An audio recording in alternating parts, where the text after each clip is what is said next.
From LinkedIn News, I'm Leah Smart, host of Everyday Better, an award-winning podcast dedicated to personal development. Join me every week for captivating stories and research to find more fulfillment in your work and personal life. Listen to Everyday Better on the LinkedIn Podcast Network, Apple Podcasts, or wherever you get your podcasts. Break language barriers instantly by translating up to 44 languages in real time with the HP AI PC, powered by the Intel Core Ultra processor. With the right tools, work doesn't have to feel like work. Learn more at hp.com/AI PC.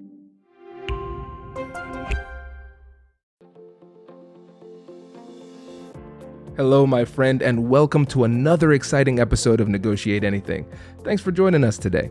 With over 10 million downloads and listeners from more than 180 different countries, it's dedicated listeners just like you who have made Negotiate Anything the #1 negotiation podcast in the world. I'm your host, Kwame Christian. I'm a business lawyer, mediator, author, and the proud CEO of the American Negotiation Institute.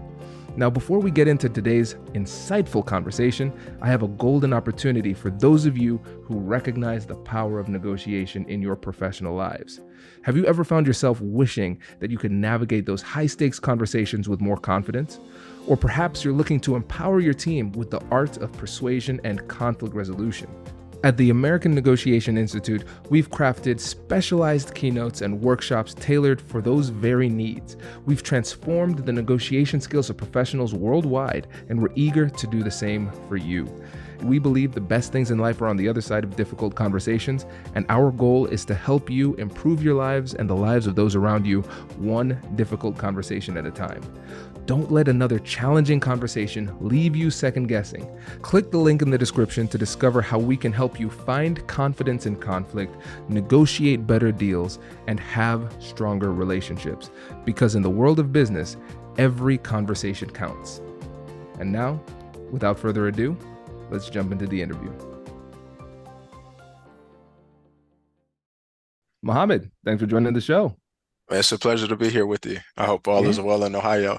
Everything is great. A bit cold, but we're making it happen. Migrate down south. Listen, because I know you're in Atlanta. There are so many people in Atlanta trying to recruit me. I went to demo it, and bro, it's the traffic. It is the traffic that keeps holding me back. Every major city has traffic now. That's a minor detail. Man, so how about you get us started by telling us a little bit about yourself and what you do? So my name is Mohamed Massaquoi. I'm an organizational psychologist. In simple terms, I consult with organizations to simplify their strategy, try to help them figure out how do you implement it, how do you communicate it, how do you sustain it within your organization in real time. I love that, man. And let's just take a pause real quick. The level of preparation with the precision of that answer is something to be admired. So kudos. Your time is valuable, so I want to make sure that we enjoy it together. No, this is great. This is great. So, listeners, in this episode, we're going to talk about just in general we're going to set the stage first with what organizational psychology really means within an organization, but then Mohamed's specific role as an organizational psychologist, because the difficult conversations he has to have in order for people to adopt these strategies, they're really nuanced and really interesting. So how about you start us off by just setting the stage for organizational psychology? What is like a case study, a common case study for the clients you work with?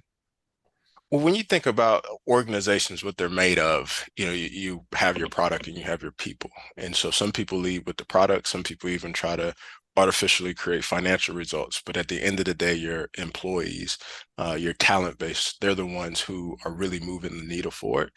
And you have to understand, are they engaged? Are they burnt out? What are the conditions that they're doing work under? Is there enough clarity? Do they feel enough identity with the work? Do they feel the work is meaningful? And so we kind of get into the weeds of understanding what really makes talent perform like talent should perform, and helping leaders set their strategies in ways that talent can get it and go execute on whatever they want them to in a sustainable way.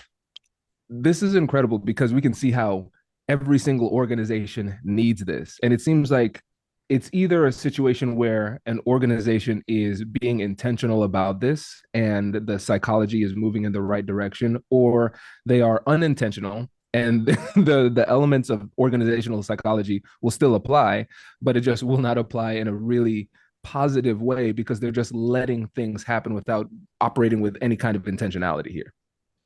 I agree. Most organizations function in spite of. They function in spite of bad leadership. They function in spite of bad market forces, in spite of turnover. It just becomes, it's like the squeaky door that people tolerate, but they're not optimizing their potential. And so the question that we actually start out with in most engagements is, have you hit your potential? The answer is always no, unless you're dealing with a narcissist. And what that does is it starts to kind of break down the tension of, it's not you versus me. It's not Kwame's right, Mo's right. It's what can we do to close the gap? And a lot of times it is aligning people to a common vision, aligning people to a common strategy. Because a lot of times that's very opaque. If you go and you ask any of your employees what they're working on any given point in time, they may not be working on the highest priority items. They may not know the highest priority items, or they may all be working on different things. And so this strategy that you've worked so hard and these executive alt sites, they just deteriorate over time.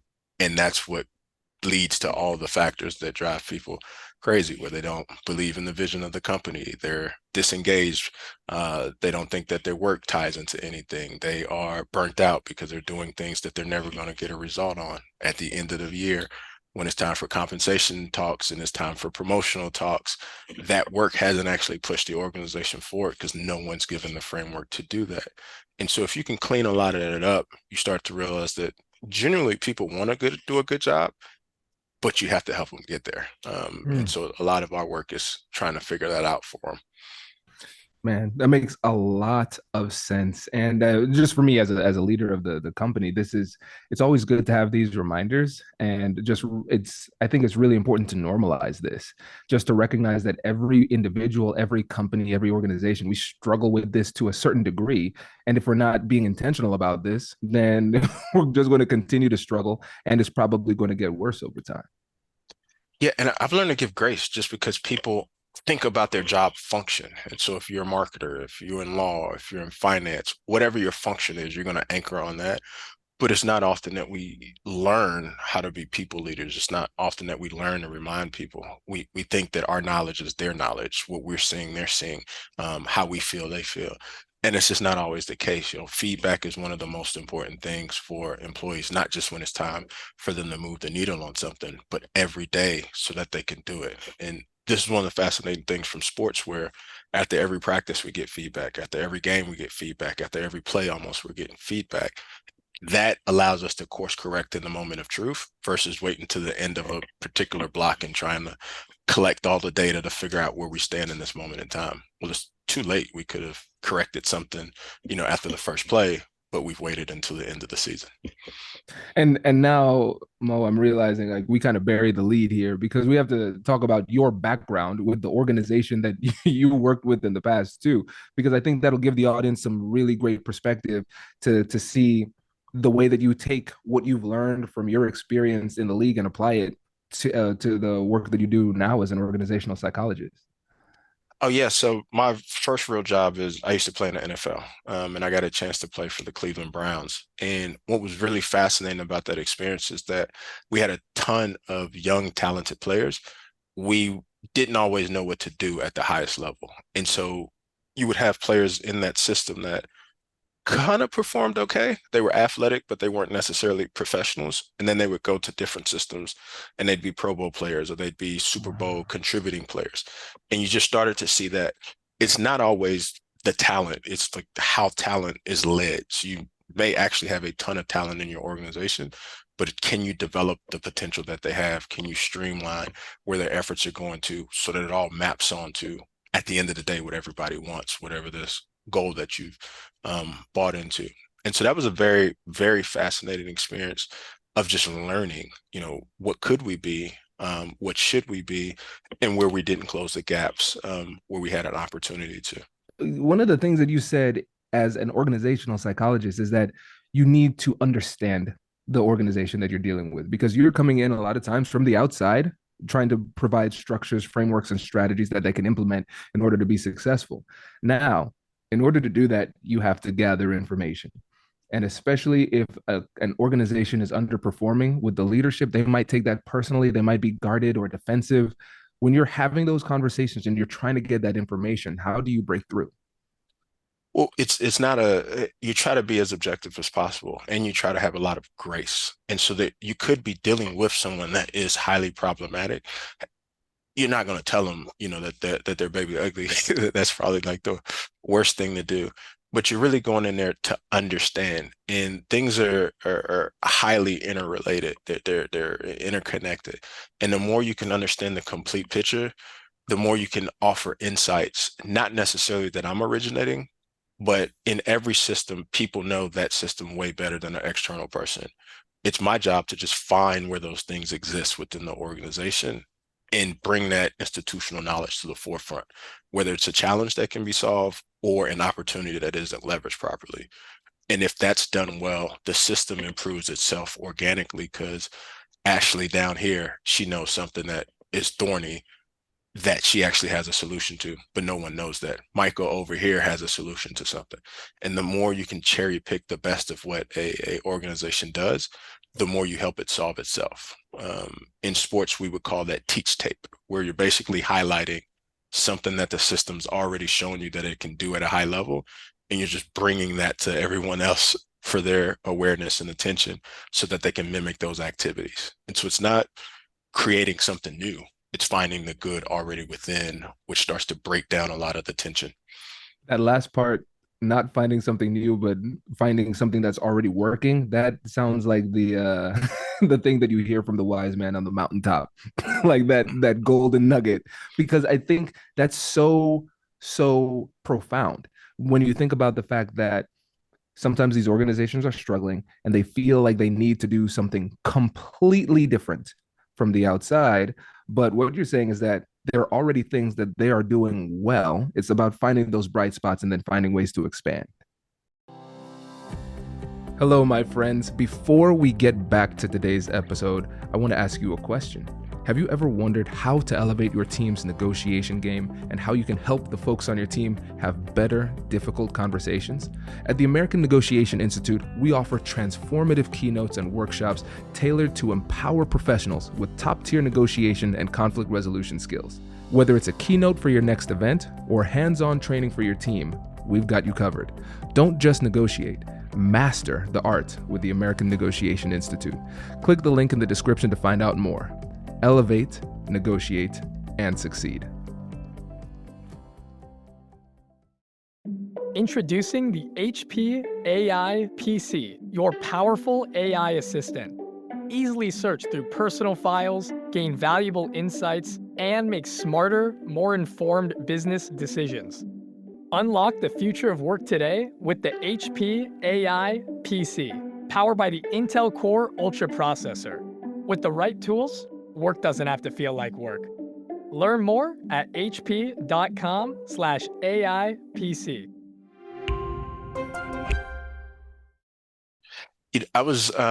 I'll use a loose analogy, then I'll bring it back. I was with a friend. I'm trying to learn how to play golf. Everybody says you need to learn how to play golf. I've been putting it off for 37 years. And so we're sitting there and we're looking at clubs, and he played golf at Vanderbilt. He's a scratch golfer. And he says, I could teach you golf and teach you how to hold it, how to do this. But guess what? Everybody on the PGA tours has a different swing. They have a different way that they go about it. And so there is no right or wrong way. It's the way that works best for you.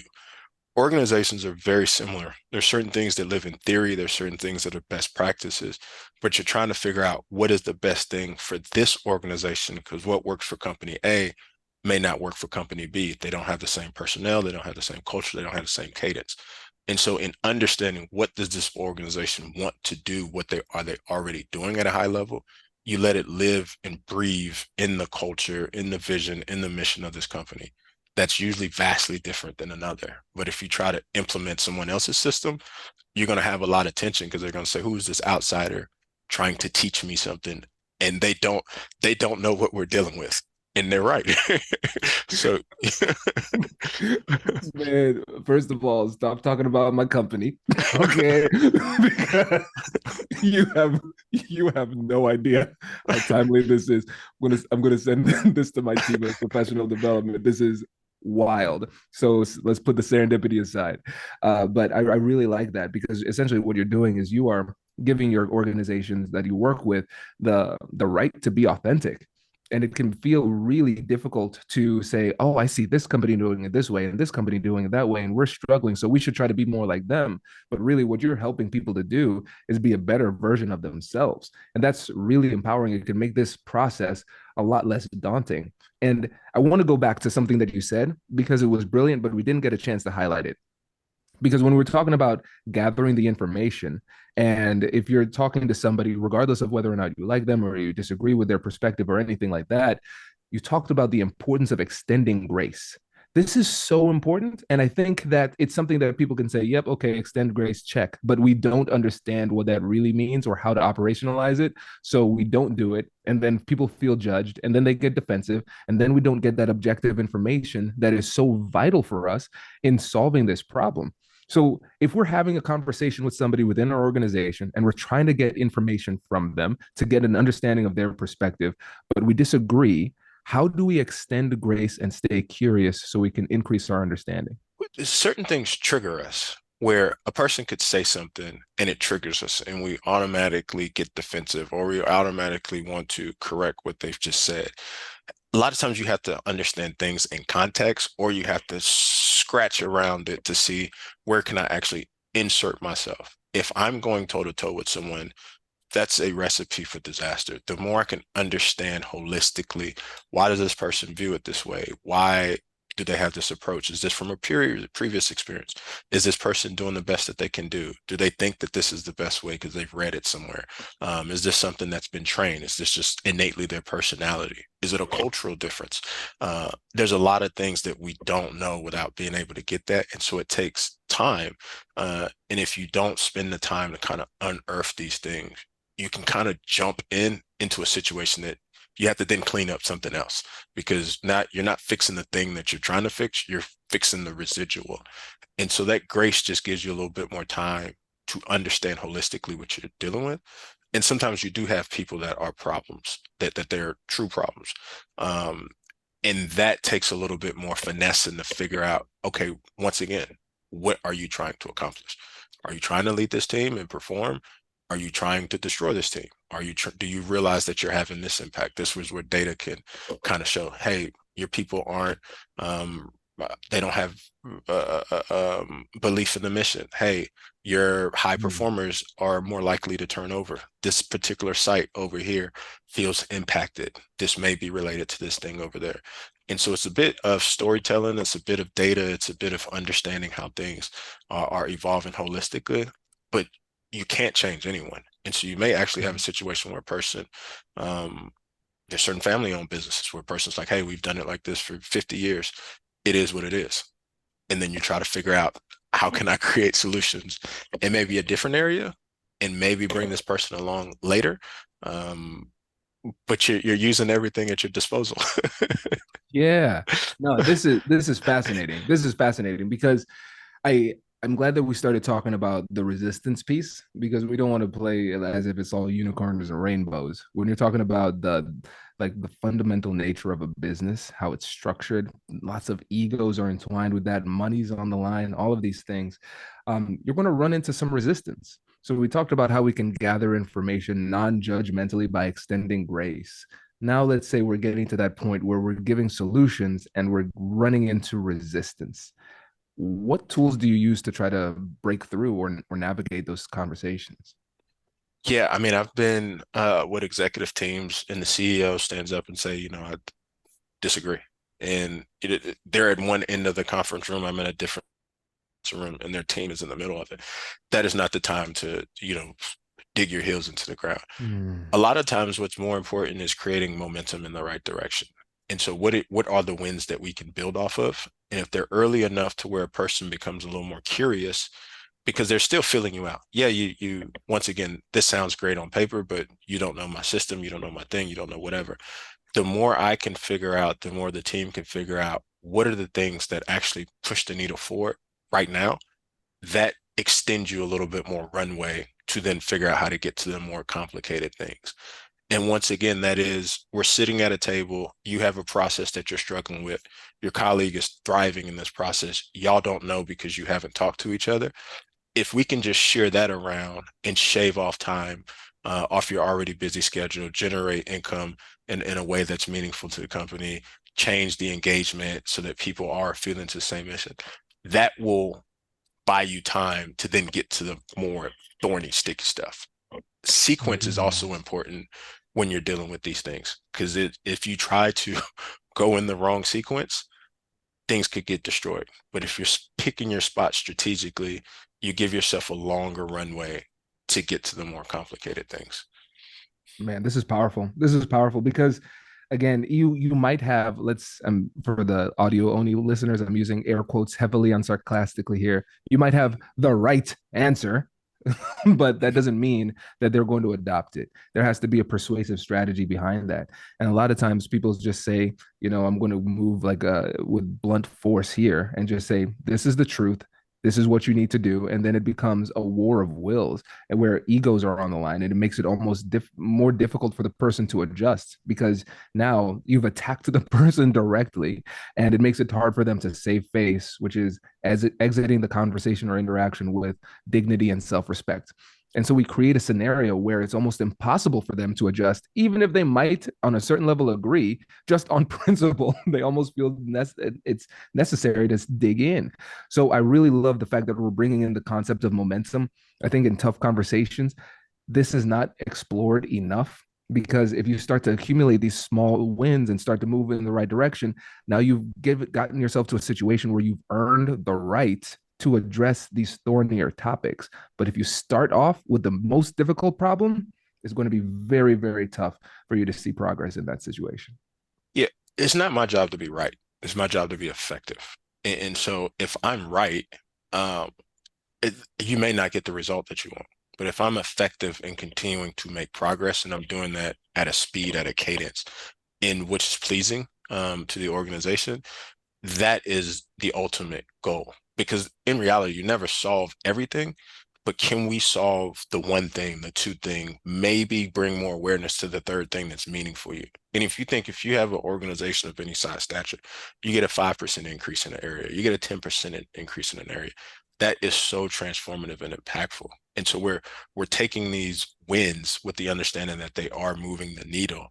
And some things that pie in the sky would be great to fix, you may never solve. And so do you spend all your time, do you destroy something trying to get to, or do you start to push the needle forward in ways that people actually care about and they can see results immediately? It's more about the effectiveness than the rightness, or this is what theory says, or pie in the sky. If we could do everything and we had unlimited resources, what we do, that's not reality. Yeah, that's so important. And it's shifting to like deep negotiation for a second. People sometimes ask me what the best strategy is. Like, what's the best tactic? What's the best strategy?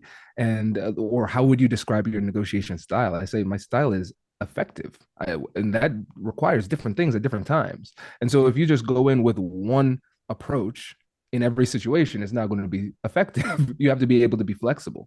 And I think people are going to be listening to this, Mo, and they're going to say, okay, that makes sense. That makes sense. They're going to listen and they're going to say, I'm going to do what Mo told me to do. I'm going to listen non-judgmentally. I'm going to gather information. I'm going to build momentum. If somebody gets up in their feelings and tries to dig in, I'm going to just let that pass for a little bit, listen to them, and then try to get more wins. They might understand that intellectually, but then when it's the actual heat of the moment, when it's time to actually put those things into practice, it's going to be extremely difficult, even though they know it's the right thing to do.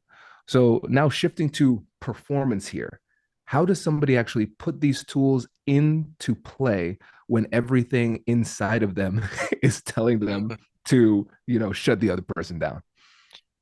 Well, I think that you never stress test in the moment of truth. And I think so many people wait until things have bubbled up to start working on these things. There's moments where you can explore. other areas, and that you have to put parameters on it. There's certain things that you should do. There's certain things that you shouldn't do. One of the things people say about sports is that we function in the defined set of parameters.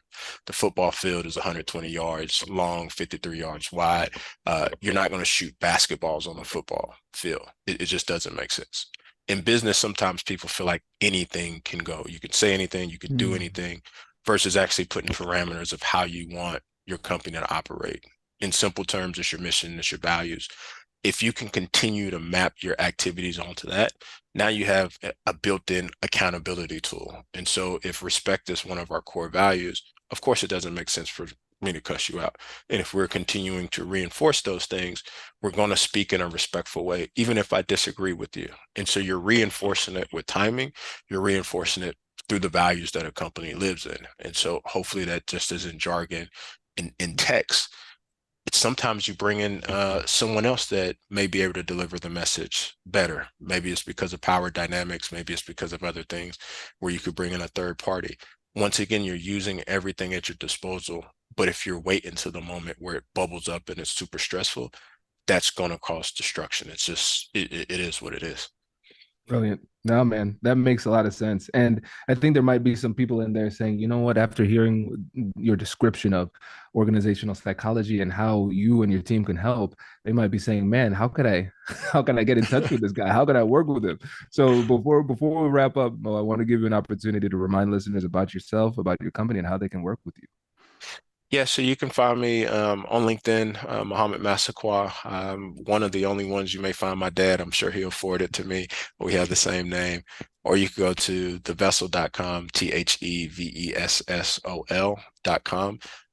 And me or my team, we'd be happy to speak to you and hopefully help use your strategy to push your organization forward in a way that's engaging to your employees.